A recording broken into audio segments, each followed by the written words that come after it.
Öncelikle kış dönemleri, kış mevsimleri insanların genellikle kapalı alanlarda vakit geçirdiği dönemler ve bu dönemlerde damlacık yoluyla bulaşan bütün üst solunum yolu enfeksiyonları daha fazla görülür.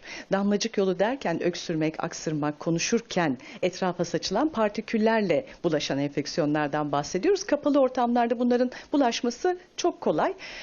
Bu nedenle aslında tam bu enfeksiyonların arttığı bir dönemdir. Kış dönemi kapalı alanlarda geçirildiği için.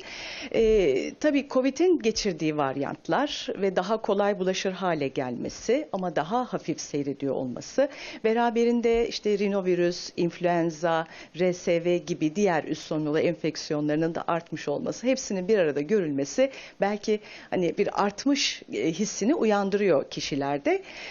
Ama bizim genelde beklediğimiz sayılar, zaten biz ülkemizin bulunduğu coğrafi koşul olarak baktığımızda Aralık ayından itibaren hep viral üst solunum yolu enfeksiyonlarında bir artış görürüz. Bu iklimdeki değişikliklere bağlı olarak da daha çok Ocak ayının sonu, Şubat ayının ilk 2 haftasında pik yapar. Yani bizim aslında şu anda tam artışın beklediğimiz dönemleri yaşıyoruz. Bu daha önceki dönemlerle aslında benzer. Peki efendim, çocuklarda özellikle şikayetler var. Geçmeyen öksürükten de yetişkinler şikayetçi.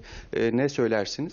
Bu viral üst solunum yolu enfeksiyonları daha çok solunum yolunun üst kısmı, farenks, boğaz kısmını daha çok tuttukları için bu öksürük benzeri reaksiyonları zaten hep yaparlar. Bu tür semptomları yapar. Burun akıntısı, öksürük. Bunlar bu hastalıkların, bu enfeksiyonların zaten beklenen bulgularıdır. Ama hani birini geçirip ardından diğerine yakalanıyor olmak, dediğim gibi kapalı ortam, klima kullanımı, işte kuru ortamlarda bulunmak da bu semptomları biraz daha arttırıyor. Belki bulundukları ortamları daha iyi havalandırabilirler. Daha nemli ortamda bulunabilirler. Kendini hasta hisseden kişiler maske takmayı belki ön plana alabilirler ki diğerlerine bulaşmayı engellemek için. O zaman hani bu semptomlar biraz daha azalabilir. Bir de şuna çok dikkat etmek lazım.